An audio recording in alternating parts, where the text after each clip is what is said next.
തൃശൂർ പടിയൂരിൽ അമ്മയെയും മകളെയും കൊലപ്പെടുത്തിയ കേസിലെ പ്രതി പ്രേംകുമാർ കാണാമറയത്ത്. വിവിധ ഭാഷകൾ സംസാരിക്കാൻ അറിയാവുന്ന പ്രേംകുമാർ സംസ്ഥാനം വിട്ടിരിക്കാനുള്ള സാധ്യതയും പോലീസ് തള്ളിക്കളയുന്നില്ല. റൂറൽ പോലീസ് മേധാവിയുടെ മേൽനോട്ടത്തിൽ പ്രത്യേക അന്വേഷണ സംഘമാണ് കേസ് അന്വേഷിക്കുന്നത്. ദിവസങ്ങൾ പിന്നിടുമ്പോഴും പ്രതിയിലേക്കെത്താൻ ഇതുവരെ അന്വേഷണ സംഘത്തിന് സാധിച്ചിട്ടില്ല.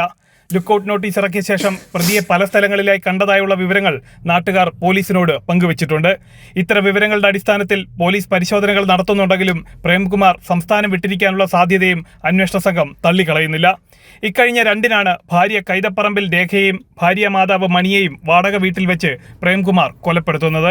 4-ാം തീയതിയാണ് വീട്ടിനുള്ളിൽ നിന്നും മൃതദേഹങ്ങൾ പുറത്തെടുക്കുന്നത്. MBA യോഗ്യതയുള്ള പ്രേംകുമാർ മലയാളം, ഇംഗ്ലീഷ് ഉൾപ്പെടെ വിവിധ ഭാഷകൾ അനായാസം കൈകാര്യം ചെയ്യുന്ന ആളാണെന്നും പോലീസ് വ്യക്തമാക്കുന്നു. ഇതിനു മുമ്പും കൊലപാതകം നടത്തി പരിചയമുള്ള പ്രേംകുമാർ പഴുതുകൾ അടയ്ക്കാൻ ആദ്യഘട്ടം മുതലേ ശ്രമം നടത്തിയിട്ടുണ്ടെന്നാണ് പോലീസിന്റെ നിഗമനം.